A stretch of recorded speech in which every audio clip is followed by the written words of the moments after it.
যুগ্ম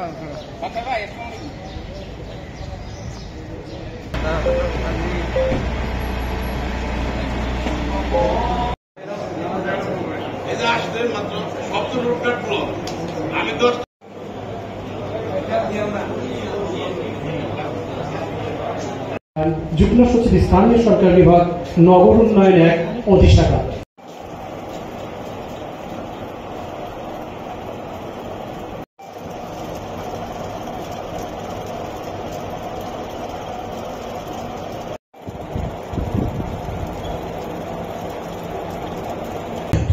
তাহলে কিন্তু জনসংখ্যার দিক দিয়ে কিন্তু আপনার সিটি কর্পোরেশনের যে ক্রাইটেরিয়া আমাদের সাভারের এখানে প্রশাসক তো তুমি তাই না কি অংশ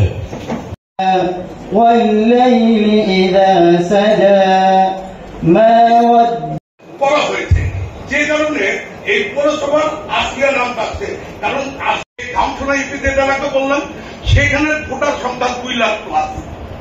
ইয়ারপুর ইউনিয়নটা সেখানেও কিন্তু এরকম ফ্যান্টাসি কিংডম সহ একটু বড় ঠাকুরদার এক পাশে মোহাম্মদপুর আর এক পাশে কেরানীগঞ্জ নব পর্যন্ত, আর এদিকে আপনার ঘোর এইদিকে যদি আপনার তাকান আমার বংশী নদীর পারে এই পাশে সিংহার ওই পাশে ধাম টোটাল আমাদের 280.12 কিলোমিটার এলাকা।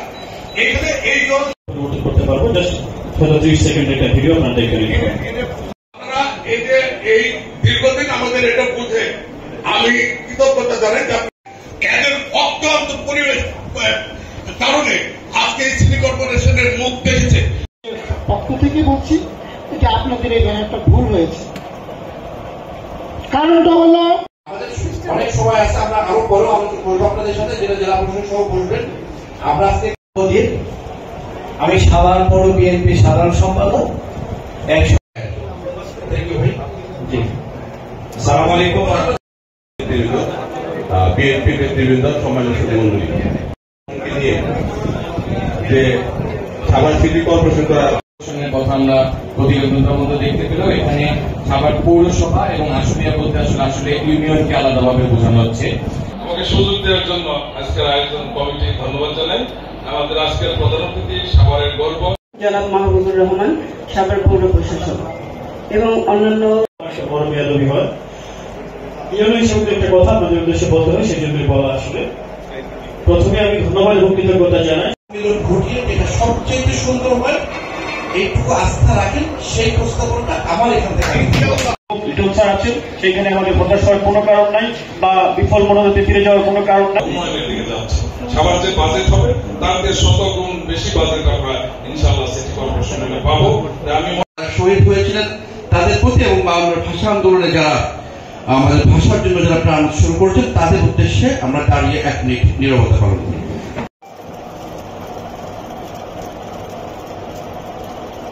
যিনি এই কর্মকাণ্ডেতে তার একটা অগ্রণী ভূমিকা আছে, সাভারের প্রতি মায়া আছে, আমি ওনাকেও জানি। সাভার যেটার জন্য সমৃদ্ধ বা আমাদের শিক্ষা প্রতিষ্ঠানের ক্ষেত্রে সাভারে মানে সরকারি স্কুল কলেজ এটা নাই বললেই চলে।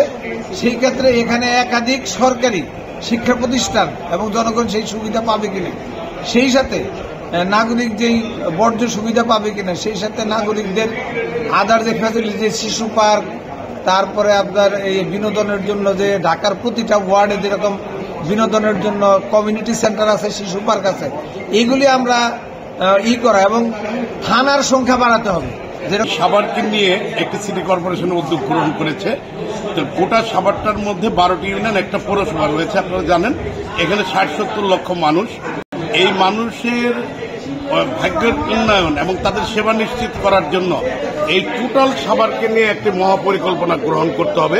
যতটুকু সিটি কর্পোরেশন করা হয়, যদি কোনো অংশ বাদ থাকে সেই অংশটাকেও বিকেন্দ্রীকরণ করে সেবা নিশ্চিত করে সিটি কর্পোরেশন করতে হবে। তবে আমরা আশা করি ভবিষ্যৎ পরিকল্পনা নিতে সাভারের 12টি ইউনিয়ন, একটা পৌরসভাকে সম্পৃক্ত করে গোটা সাভার উপজেলাকে নিয়ে সিটি কর্পোরেশন করা গেলে এই সাভারবাসী এবং ঢাকার উপকণ্ঠে এই সাভার আসলে অঞ্চল উপকৃত হবে, তাদের নানা সেবা যে বঞ্চিত হচ্ছে, দুর্ভোগ হচ্ছে, তার থেকে বেরিয়ে যাওয়া সম্ভব হবে।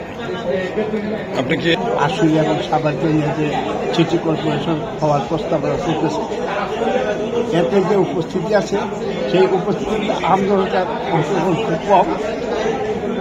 যদি ভবিষ্যতে করা হয় তা আমজনতা যাতে অংশগ্রহণ করতে পারে, তারা যাতে বক্তব্য দিতে পারে, সেই ব্যাপারে এই বর্তমান যে স্থানীয় সরকার বিভাগ আছে তাদের এই ব্যাপারে অগ্রাধিকার দেওয়া উচিত।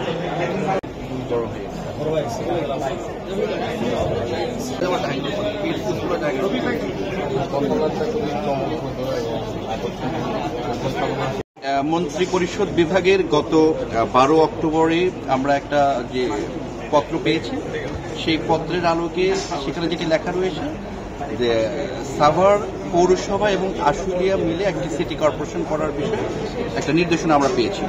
সেই নির্দেশনার পরিপ্রেক্ষিতে মন্ত্রণালয়ের জয়েন্ট সেক্রেটারি হিসেবে স্থানীয় সরকার বিভাগের যুগ্ম সচিব হিসেবে এবং আমি যেহেতু সিটি কর্পোরেশন দেখছি, সেই কারণে আজকে আমরা জেলা প্রশাসক মহোদয় সহ সাভারের উপজেলা নির্বাহী অফিসার এবং যিনি সাভার পৌর প্রশাসকের দায়িত্বে রয়েছেন এবং সাভারে আমাদের এসিলেন্ট সাহেবরা ছিলেন, আমাদের মধ্যে দুটি সার্কেল, আশুলিয়া সার্কেল এবং সাভার দুই জায়গার এসিলেন্ট সাহেবরা ছিলেন এবং আমার সিটি কর্পোরেশন উইং এবং পৌরসভা শাখার স্থানীয় সরকার বিভাগে আমাদের দুজন কর্মকর্তাও রয়েছেন। আমরা এসে আপনাদের সাথে আজকে যেটা আলোচনা করলাম, বেসিক্যালি সাভারটাকে আসলে সিটি কর্পোরেশনে যদি আমরা উন্নীত করতে যাই তাহলে যে সকল ক্রাইটেরিয়া রয়েছে, মানদণ্ড যেটি রয়েছে, সেটি আসলে সাভার পরিপূর্ণ করছে কিনা এই বিষয়টি আপনাদেরকে বিষয় সম্পর্কে সম্যক ধারণা দেওয়ার পাশাপাশি আপনাদের প্রস্তাবটি কেমন হতে পারে, আপনারা সাভারটা আসলে